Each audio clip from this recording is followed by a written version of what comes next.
আল্লাহর একজন পয়গম্বর ছিলেন, নাম তার সুলাইমান আলাইহিস সালাম। নাম শুনেছেন? আল্লাহর পয়গম্বর সুলাইমান আলাইহিস সালাতু ওয়াস সালাম সবর ধরতেন, মাঝে মধ্যে একটু ব্রেক হয়ে যেত। নবীজি রাজ সিংহাসনে বসলেন, গোটা পৃথিবীর শাসনভার তার হাতে ন্যস্ত। জোরে কোন আল্লাহু আকবার। নবী সুলাইমানের হাতে ছিল একটা মুজিজার আংটি, তখতে সুলাইমান, একটা ছিল জায়নামাজ। যখন যেখানে ইচ্ছা উড়ে চলে যেতেন। সুবহানাল্লাহ নাই? আল্লাহর পয়গম্বর সুলাইমান ঘোষণা দিলেন, আমি বিবাহ করতে চাই। উজিররা অ্যানাউন্স করে দিল সব জায়গায় সুলাইমান নবী বিয়ে করবে। জোরে কন্যা সুবহানাল্লাহ। মেয়ের মধ্যে কোয়ালিটি থাকবে 5টা। কয়টা? 1, দেখতে হতে হবে ফার্স্ট ক্লাস। সুবহানাল্লাহ বলবেন না? 2 নম্বর, সম্ভ্রান্ত পরিবারের। 3 নম্বর, সম্পদশালী। 4 নম্বর, সতী সাধবী। আর 5 নম্বর, আল্লাহ পাকের ভয় সহ আসমানি কিতাবের জ্ঞানী হওয়া লাগবে। জোরে কোন সুবহানাল্লাহ। আল্লাহর পয়গম্বর সুলাইমান 5টা গুণ দিলেন, বললেন এই গুণে গুণান্বিত রমণীকে আমি বিবাহ করতে চাই। জোরে বলুন সুবহানাল্লাহ। রাজ্যের আনাচে কানাচে সংবাদ পৌঁছে গেল। এই সংবাদ পৌঁছে গেল একটা জেলে পরিবারের কাছে, যারা দিন প্রতিদিন মাছ ধরে ধরে ইনকাম করে ভাত খায়। মাছ যারা বিক্রি করে সমাজ পরিচালনা করে, রাষ্ট্র পরিচালনা করে, পরিবার পরিচালনা করে, মহল্লা পরিচালনা করে। এমন একটা বিশাল এরিয়া, ওই বিশাল এরিয়াটা ছিল পল্লী, সবাই মাছ ধরে দিন পাত করত। ওই একটা জেলে পরিবারের কাছে সংবাদটা চলে গেল। জেলের একমাত্র একটা মেয়ে, নাম হলো জামিলা, দেখতে অত্যন্ত সুন্দরী। জোরে বলুন সুবহানাল্লাহ। অত্যন্ত সুন্দরী মেয়ে, নাম জামিলা। মায়ের সঙ্গে বসে গল্প করে। আলাপ করার সময় দেখে বলে, মা, আল্লাহর পয়গম্বর সুলাইমান নাকি বিয়ে করতে চাই। আমার দিলের মধ্যে একটা খায়েশ, একটা তামান্না, আমি যদি তার বউ হতে পারতাম, আমি যদি তার বিবি হতে পারতাম, আমার বাকি জীবন তার খেদমত করে কাটিয়ে দিতাম। সুবহানাল্লাহ। আমাদের ঘরের মেয়েরা যদি হয়, তাদের চিন্তা ধারণা অন্য। তারা চিন্তা করে বড় লোকের বাড়ি যদি বিয়ে হয়, সারা জীবন ঠ্যাঙের পর ঠ্যাং তুলে দেব, আরাম আয়েশে কাটাবো। কথা বলেন মুসলমান, ঠিক কিনা? কিন্তু জামিলা বললেন, ও আমার মা, আমার দিলের মধ্যে একটা তামান্না, নবীর খেদমত করব, জীবন পরিচালনা করব, নেক একটা নিয়ত। জোরে কোন সুবহানাল্লাহ। এই কথা যখন দুইজন বলা বলি করে, মা আর বেটি, পাশ দিয়ে যাচ্ছিলেন একটা মানুষ, চিন্তা করলেন কি বলে, দেয়ালের সঙ্গে কান লাগায় দিল। আজকেও দেখবেন পাবনার জমিনে সমাজের মধ্যে এমন কুটনি বুড়ি অনেক আছে। বাড়ির মধ্যে কথা হয়, রাস্তা দিয়ে যাওয়ার সময় আস্তে করে দাঁড়ায়, দেখে কান লাগায় ঘরের মধ্যে কি কথা হয়। কথা বলেন ঠিক কিনা? আল্লাহ রাব্বুল আলামিন কোরআনে হারাম ঘোষণা করলেন। আল্লাহ তাআলা বলেন, ওয়ালা তাজাসসু, তোমরা গোয়েন্দাগিরি করো না, অন্যের ঘরের কাছে গিয়ে কান লাগায় না। জোরে কোন আল্লাহু আকবার। এই খবর চলে গেল সুলাইমান আলাইহিস সালামের দরবারে। উজিরের কাছে সংবাদ গেল। যাওয়ার পরে বলা হলো, নবী সুলাইমান, তোমার কাছে একটা ফকির পরিবারের থেকে বিয়ের প্রস্তাবনা আসছে। নবী সুলাইমান আলাইহিস সালাতু ওয়াস সালাম চিন্তা করলেন, ব্যাপার কি? আমি হলাম রাষ্ট্রের প্রধান, গোটা পৃথিবীর শাসনভার আমি সুলাইমানের হাতে। জোরে আল্লাহু আকবার। আমি সুলাইমান বিবাহ করব। 5টা গুণ, তার মধ্যে গুণ নাই ফকিরের ঘরের। জেলে পরিবারের মেয়ে, নিজের অজান্তে অন্তরের ভিতরে একটুখানি অহংকার চলে আসলো। আল্লাহর পছন্দ হয় নাই, আল্লাহ পছন্দ করেন নাই। চিন্তা করলেন, সুলাইমান, তুমি এই কাজটা করলে আমি আল্লাহ পছন্দ করলাম না, এই জন্য তোমার শাস্তি দেব। জোরে কোন আল্লাহু আকবার। কি শাস্তি দেবেন? মুফাসসিরিনে কেরাম উল্লেখ করেন 8 মাস, কেউ কেউ বলেন 10 মাস, কেউ বলেন না প্রায় 1 বছর। তার খেলাফত রাজত্ব থেকে আল্লাহ রব্বুল আলামিন তারে নামাইয়া দিলেন। জোরে কোন আল্লাহু আকবার। কেমনি ভাবে নামিয়ে দিলেন? সুলাইমান আলাইহিস সালাতু ওয়াস সালামের কাছে ফেরেশতা আসলো। আল্লাহ জানিয়ে দিলেন, সুলাইমান তুমি সাবধান থাকবা, আল্লাহ তোমারে পরীক্ষা করবে, তোমার সিংহাসন থেকে তোমারে নামায়া দেবে। কেমনে নামায়া দেবে? এমন একটা সুলাইমান যেটা জিন তোমার আকৃতি নিয়ে তোমার দরবারে চলে আসবে, তোমার সিংহাসন দখল করবে। জিন এসে মানুষের আকার ধারণ করবে। ও মুসলমান বলেন, জিন আশেপাশে আছে, এটা আমাদের বিশ্বাস হয়তো। সুলাইমান বসে আছেন, ফেরেশতা এসে বলে, সুলাইমান সাবধানে থাইকো। কেন? তোমার আকৃতি নিয়ে হুবহু চেহারার এক শয়তান সুলাইমান আসবে, তোমার এই সিংহাসন দখল করবে। আল্লাহু আকবার। নবী সুলাইমান ঠিক সবাইকে বলে দিল, এই শোনো পরিষদবর্গ, আমার মতো চেহারা, আমার মতো সুরত একজন শয়তান আসবে, আমার এই চেয়ারে বসবে। আল্লাহ সতর্ক করেছে, তোমরাও সতর্ক থেকো। হঠাৎ একদিন নবী সুলাইমান আলাইহিস সালাম বাথরুমে যাবেন। তার হাতের আংটির মুজিজা এবং রেস্ট্রিকশন ছিল, এই আংটি পরে বাথরুমে যাওয়া যাবে না। উজিরের কাছে আংটিটা খুলে বলে, এটা রাখো, আমি হাজত সেরে আসি। বাথরুমে প্রবেশ করেছে, আর ওই সময় শয়তান জিন সুলাইমানের আকার নিয়ে উজিরের কাছে এসে বলে, আংটিটা দাও। উজির তো চিনতে পারে নাই কোনটা নকল কোনটা আসল, কারণ হাতের মধ্যে কারো আংটি নাই। উজির ভালো মনে আংটি দিয়ে দিচ্ছে। আংটি পড়ছে, পড়ার সঙ্গে সঙ্গে দৌড় দিয়ে রাজ সিংহাসন দখল করে বসে আছে। আর ওই মুহূর্তে আসল সুলাইমান বাথরুম থেকে বের হয়ে সুলাইমানকে বলে, তার উজিরকে বলে, আমার আংটিটা দাও। উজির চিন্তা করলো, কিরে গতকালকেই না সুলাইমান আমাদের সতর্ক করছে নকল একটা সুলাইমান আসবে, এটাই নকল সুলাইমান, ধরে রে। সবাই মিলে ধরছে। আসলটারে গ্রেফতার করে নকলের কাছে নিয়ে এসে বলে, এই যে আসল সুলাইমান তোমার কাছে দিলাম, এটা নকলের বিচার করো। আল্লাহু আকবার। নকল সুলাইমান এবার খিলখিল করে হাসে, বলে, বেঁধে ফেল। বারবার চেষ্টা করে বোঝানোর, আমার অপরাধ নাই, আমি আসল সুলাইমান, এই বেটা নকল। কিন্তু মানুষজন তো বুঝতে পারে নাই। আসলে মানুষের চোখের সামনে ন্যায় অন্যায়ের যখন ফারাক বুঝতে পারে না, তখন সমাজের সামনে এই বড় বড় সিংহাসনগুলো অন্যায় জালেমবাজরা দখল করে, তারা টেরও পায় না। কথা বলেন ঠিক কিনা? নকল সুলাইমান বসে আছে দিব্যি, বলে, রে বেঁধে ফেল। অন্যায় করে নাই, কোনো অপরাধ করে নাই, এরপরেও তাকে বেঁধে ফেলা হলো। বলো কি করা হবে? নদীতে ফেলে দিয়ে আসো। তার হাত পা বেঁধে নদীর কিনারে ফেলে দেওয়া আসা হলো। সুলাইমান আলাইহিস সালাতু ওয়াস সালাম ইন্তেকাল করে নাই। ও মুসলমান, জানতে চাচ্ছি, আল্লাহ যদি কারো বাঁচিয়ে রাখে কাউরে, তার মারার সাধ্য দুনিয়ার কারো কি আছে? জোরে বলেন, আছে? এই জন্য মুরব্বীরা কথা বলে, রাখে আল্লাহ। আল্লাহ যদি কারো মরণ দেয়, বাঁচানোর কেউ? আল্লাহ যদি কাউরে বাঁচিয়ে রাখে, তারে মারার কেউ নাই। সুলাইমান আলাইহিস সালাতু ওয়াস সালাম পড়ে গেছেন, কিন্তু হাত পা বাঁধা, অজ্ঞান অবস্থায় অচেতন পড়ে আছে। আল্লাহর ইশারায় ওই দিক দিয়ে যাচ্ছিল। ওই যে মেয়ের বাবা জেলে মাছ ধরতে আসতে গিয়েই দেখে একটা যুবক শুয়ে আছে। জোরে কন্না আল্লাহু আকবার। আহারে যুবক, দেখি তো জান আছে কিনা। কান দিয়ে দেখে এখনো দীপ দীপ দীপ দীপ করতেছে, বেঁচে আছে। অজ্ঞান, তাকে আস্তে করে তুলে বসিয়ে দড়িগুলো খুলে দিল। কোলে করে কাঁধে করে বাড়িতে নিয়ে গিয়ে সেবা শুশ্রূষা করে সুস্থ করে জ্ঞান ফিরে আসলো। জোরে বলেন সুবহানাল্লাহ। বাবা তোমার নাম কি? সুলাইমান আলাইহিস সালাম বললেন, যদি নাম বলি ওই জায়গায় খবর চলে যাবে এখনো বেঁচে আছি, ধরে নিয়ে গিয়ে আবার ফাঁসিতে ঝোলাবে। নাম বলা যাবে না।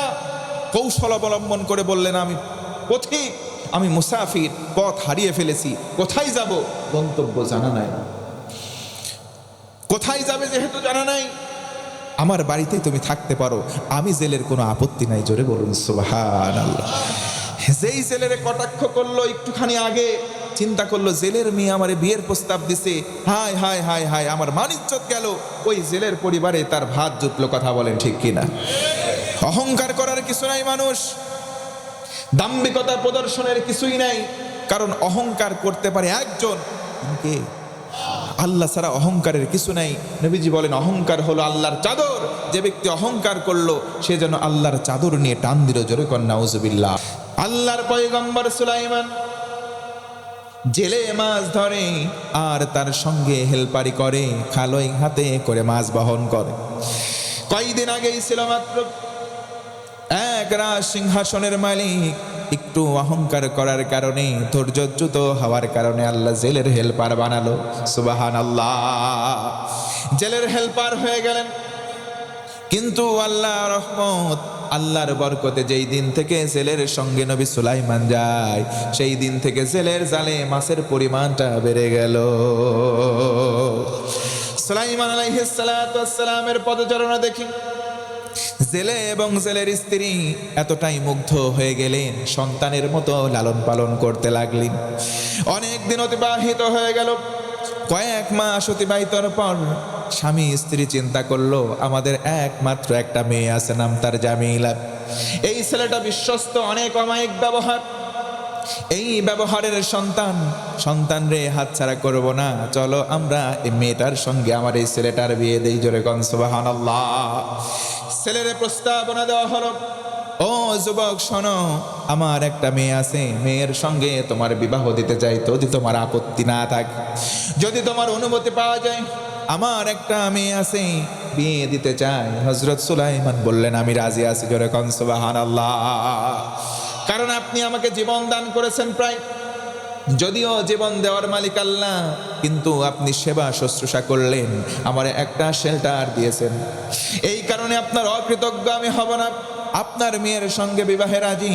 এবার ছেলে বলে, বাবা বিয়েতে রাজি হয়েছে, কিন্তু একটু বলে নেই মেয়ের বর্ণনা। আমার মেয়ে দেখতে তেমন ভালো না, আমার মেয়ের পা নাই হাত নাই, আমার মেয়ে চোখে দেখে না, আমার মেয়ে কানেও শোনে না। এমন কথা শোনার পর কোনো ছেলে কি বিয়ে করতে রাজি হবে না কি ভাই? এই কথা শোনার পরে হযরত সুলাইমান আলাইহিস সালাতু ওয়াস সালাম মনটা একটু ব্যথিত হয়ে গেল, কিন্তু আল্লাহর দিকে স্মরণ হলো। একটু অহংকার করার কারণে আল্লাহ এই জায়গায় নামিয়ে দিয়েছে। এবার যদি আমি চেহারার অহংকার করি, এই অহংকার করার পর আমার আল্লাহ এর চাইতেও খারাপ পরিস্থিতি আমাকে দিতে পারে। কথা বলেন ঠিক কিনা? সব শর্ত মেনে নিয়ে বিবাহে রাজি হয়ে গেলেন। বিয়ের দিনক্ষণ হয়ে গেল। ওইদিকে রাজ সিংহাসনে বসে আছে নকল সুলাইমান। মনে আছে নাকি আপনাদের? নকল সুলাইমান বসে আছে। সমাজের মধ্যে অস্থিরতা, সব জিনিসের দাম বেড়ে যায়, মানুষের মধ্যে খুন দাঙ্গামা বেড়ে যায়। আজকেও পৃথিবীতে তাকিয়ে দেখবেন, অন্যায়ভাবে যারা ক্ষমতা দখল করে তাদের অধীনে জিনিসপত্রের দাম সহজে থাকে না। সহনীয় কথা বলেন ঠিক কিনা? মানুষের ভিতরে অন্যায়ভাবে খুন বেড়ে যায়, মানুষের মধ্যে আন্তঃকন্দল বেড়ে যায়। কথা বলেন ঠিক কিনা? এই সমস্ত মানুষ অন্যায়ভাবে জুলুম করে, অন্যায়ভাবে চেয়ার দখল করেছে। কথা বলেন না কেন? এই যে সুলাইমান নকল বসে আছে, মানুষজন চিন্তা করলো এই বৈষম্য আর রাখতে দেওয়া যাবে না। সবাই মিলে ঐক্যবদ্ধ হলো, আল্লাহু আকবার। সবাই মিলে বৈষম্য বিরোধী আন্দোলনের মাঠে ডাক দিল, আল্লাহু আকবার। তার মানে বোঝা গেল, ও মুসলমান, বৈষম্য বিরোধী আন্দোলন সেকালেও ছিল, একালেও আছে। কথা বলেন ঠিক কিনা? এই আন্দোলন আজকে বন্ধ হয়ে গেছে না, আবার করার জন্য প্রস্তুতি নিতে হবে। কথা বলেন ইনশাআল্লাহ। আরো জোরে হিম্মত নিয়ে বলেন ইনশাআল্লাহ। যেখানে এই বৈষম্য দেখবো, আন্দোলন করতে হবে। বৈষম্যের কোনো ঠাঁই নাই। ইসলামে সাদা কালোর কোনো ফারাক নাই, ইসলামে ধনী দরিদ্রের কোনো ব্যবধান নাই, ইসলামে রাজা প্রজার কোনো ব্যবধান নাই, ইসলামে সবাই সমান। কথা বলেন ঠিক কিনা? ইসলামে সবাই সমান। সুলাইমান আলাইহিস সালাম বিবাহের জন্য রাজি হলেন। নকল সুলাইমানের বিরুদ্ধে আন্দোলন তৈরি হলো। আল্লাহু আকবার। আল্লাহ রাব্বুল আলামিন নিরাপত্তার সঙ্গে সুলাইমানকে জেলের বাড়িতে রাখলেন, নিরাপত্তার সঙ্গে। কথা বলেন ঠিক কিনা? ওই জায়গায় তার বিরুদ্ধে কোনো অ্যাকশন নেওয়ার কেউ নাই। এমন অবস্থা আমরা বাংলার জমিনে দেখেছিলাম। আল্লামা সাইদি সাহেব জেলখানায় ছিলেন, নিরাপদেই ছিলেন। কথা বলেন ঠিক কিনা? আর জালিম যখন মসনদ গ্রহণ করলেন, তখন সবাই মিলে বৈষম্য বিরোধী আন্দোলনে ঝাঁপিয়ে পড়েছিল। কথা বলেন ঠিক কিনা? ওই কালের কথা আর এই কালের কথা হুবহু মুনতাজের বাপ খাপের খাপ। কথা বলেন ঠিক কিনা? যখন সুলাইমান, নকল সুলাইমান সমাজের মধ্যে বিভাজন তৈরি করলো, সবাই মিলে ঐক্যবদ্ধ হয়, রাজপ্রাসাদে গণভবন ঘেরাওয়ের মতো আন্দোলনের সবাই চলে আসলো। এসে সবাই নকল সুলাইমানকে টেনে হিঁচড়ে নামালো। কিন্তু আমরা সুযোগ পাই নাই, পাইলে আমরাও পারতাম। কথা বলেন ঠিক কিনা? নকল সুলাইমানকে বেঁধে ফেলা হলো, নিয়ে যাওয়া হলো ওই নদীর কিনারে। আসল সুলাইমানকে যেই রাস্তায় ফেলা হলো, ঠিক নকল সুলাইমানকে ওই জায়গায় গিয়ে ফেলে দেওয়া হলো। জোরে কোন আল্লাহু আকবার। নকল সুলাইমান মারাই গেল, কিন্তু হাতের আংটিটা নদীর মধ্যে পড়ার কারণে একটা মাছ এসে খপ করে খেয়ে ফেললো। আল্লাহু আকবার। ওই আংটিটা ছিল মুআজিজা বহনকারী আংটি, ওই আংটি দামি আংটি, ওই আংটিটা একটা মাছ গিলে ফেললো। জোরে কোন আরেকবার আল্লাহু আকবার। সুলাইমান আলাইহিস সালামের বিয়ের দিনক্ষণ হয়ে গেল। এবার ওই দিন বিয়ে হবে। সুলাইমান আলাইহিস সালাম বললেন অমুক দিনে বিয়ে, সকালবেলা মাছ ধরতে যায়। শ্বশুর জামাই মিলে মাছ ধরতে গেল। যাওয়ার পরে মাছের যখন জাল ফেলেছে, একটা মাত্র মাছ ধরা পড়েছে, আর কোনো মাছ সেই দিন ধরা পড়ে নাই। একটা মাছ নিয়ে বাড়ি চলে আসলো। আসার পরে মাছ রান্না করবে। এখন চিন্তা করতেছে আজকে সবাই মিলে এই মাছটা কুটে রান্না করে খাবো। সুবহানাল্লাহ নাই? প্রতিদিন আমরা মাছ বিক্রি করি, আজকের দিনে মাছ বেচবো না, এই মাছটা জবাই করব, রান্না করব, আত্মীয় স্বজন মেহমান নিয়ে একসঙ্গে খাবো। সেই দিন ডেকে বলে ও আমার মা, মা মেয়ে দুইজন কথা বলে আম্মা জান দৈনিক তুমিই তো রান্না করো, আজকে আমার বিবাহ, আমি মেয়ে মাছটা রান্না করতে চাই। অনেকে আমার মা বোনেরা মেয়ে অনেক আছে, বিয়ের পর শ্বশুর বাড়িতে যায়, রান্না করা শেখে নাই, এমন মেয়ে দু একজন আছে না নাই? আরো জোরে বলেন আছে না নাই? এদেরকে আপনি ননির পুতুল বানাবেন না। মায়ের বাড়িতে থাকতে ক্লাস 5-6 পড়বে, রান্না বাড়া সাংসারিক সকল কাজ শিখাইয়া দেবেন। সুলাইমান আলাইহিস সালাতু ওয়াস সালাম মাছ ধরে আনলেন। স্ত্রী, হবু স্ত্রী তার শাশুড়িকে ডেকে বলে মা, আজকের দিনে তরকারিটা আমি রান্না করব, আমিই করব। মাছ কুটতে গিয়ে আংটি পেয়ে চিন্তা করলেন আংটিটা আমি আমার স্বামীকে আজকে রাতে উপহার হিসেবে দেব। আমার বন্ধুগণ মনোযোগ বাড়িয়ে দেন। এবার যখন বিয়ে হয়ে গেল, বিবাহ হয়ে যাওয়ার পর স্বামী স্ত্রী সবাই মিলে আহার করেছে। রাত্রিবেলা আহার শেষ, আত্মীয় স্বজন সবাই চলে গেছে। রাত্রি যখন গভীর, লম্বা ঘটনা সংক্ষিপ্ত করে বলছি, রাত্রি যখন গভীর হয়ে গেল, স্বামী স্ত্রী এবার বাসর ঘরে প্রবেশ করবে। বাসর ঘরে প্রবেশ করলেন, গিয়ে দেখেন সুন্দরী একজন তরুণী আস্তে করে সেজে গুজে বসে আছে। ধপাক করে উঠছে, দরজা দিয়ে বের হয়ে আস, ডেকে শ্বশুরকে বলে আব্বা যান, আপনার মেয়ের ঘরে বোধহয় আপনার মেয়ের কোনো বান্ধবী আছে, তারে বের করে দেন। জোরে কোন আল্লাহু আকবার। আমি আমার স্ত্রীর ঘরে যেতে চাই, রাত্রি অনেক গভীর হয়ে গেছে। বাসর ঘরে গিয়ে দেখে অন্য মেয়ে, ডেকে বলে শ্বশুর আব্বা আপনার মেয়ের ঘরে অন্য একজন আছে, তারে বের করে দেন। শ্বশুর এবার ডেকে বলে ও বাবা, আমার মেয়ের ঘরে কোনো আত্মীয় স্বজন নাই, আমার মেয়ের কোনো বান্ধবীও নাই, বাস্তবিক অর্থেও কোনো বান্ধবী নাই। আজকে রাতে যারা এসেছিল সবাই তাদের বাড়ি চলে গেছে। জোরে কোন সুবহানাল্লাহ। ও বাবা, তুমি যাকে দেখলে ওটাই হলো আমার মেয়ে, নাম হলো তার জামিলা। আরেকবার বলা যাবে কি সুবহানাল্লাহ? আশ্চর্যিত হয়ে থমকে দাঁড়ালো, ডেকে বললেন আব্বা যান, এই না সকালবেলা আপনি বললেন আপনার মেয়ে চোখে দেখে না, আপনার মেয়ের চেহারা খারাপ, আপনার মেয়ে কানে শোনে না, নাকি বিকলাঙ্গ। তার শ্বশুর ডেকে বলে বাবা ঠিকই বলেছ, কিন্তু আমি রূপক অর্থে বলেছি, কোনোদিন এই চোখ দিয়ে বেগানা পুরুষের দিকে তাকাই নাই, এই অর্থে আমার মেয়ে অন্ধ। আল্লাহু আকবার। কোনোদিন কান দিয়ে কোনো আশার গল্প শোনে নাই, কোনোদিন কারো সঙ্গে চ্যাটিং করে নাই। আজকে সমাজের মেয়েরা কানের মধ্যে হেডফোন গোজে, পুরুষ ভাইয়েরাও কানের মধ্যে হেডফোন গোজে আর হ্যালো হ্যালো করে। রাস্তা দিয়ে একটা যুবক হেঁটে যায়, কানের মধ্যে হেডফোন, আপনি লক্ষ্য করে তাকাবেন, দেখবেন খাম্বার মধ্যেও তার দেখা যায়। ও যদি এইভাবে দাঁড়িয়ে থাকে, ওর কানের মধ্যেও তার। কথা বলেন আছে না নাই? আপনি ফারাক করতে পারবেন না কোনটা হলো কারেন্টের খাম্বা, কোনটা হলো মানুষ। কানের মধ্যে দুইজনেরই তার আছে। কথা বলেন ঠিক কিনা? হযরত সুলাইমান আলাইহিস সালাম আশ্বস্ত হলেন, না এটাই আমার বিবি। শুকরিয়া আদায় করলেন, বললেন আলহামদুলিল্লাহ। আমরাও বলি আলহামদুলিল্লাহ। বিবাহের পর বাসর ঘরে প্রবেশ করলেন। এবার গিয়ে সালাম দিলেন, দুইজন মিলে শুকরানা 2 রাকাত নামাজ আদায় করলেন। বলা যাবে কি আল্লাহু আকবার? নামাজ আদায় শেষে যখন দুইজন বসে আছেন, কপালে চুমু এঁকে দিলেন আর শুকরিয়া আদায় করলেন। তাদের মধ্যে মহাব্বতের নজর হয়ে গেল। কোনোদিন তারা একে অন্যকে আগে দেখে নাই, কিন্তু এখনকার জামানার বিয়ে হওয়ার 2 বছর আগে থেকেই তাদের রিলেশন থাকে। কথা বলেন ঠিক কিনা? বিয়ের পরে আগ্রহই থাকে না, ইন্টারেস্ট সব আগেই শেষ। কথা বলেন ঠিক কিনা?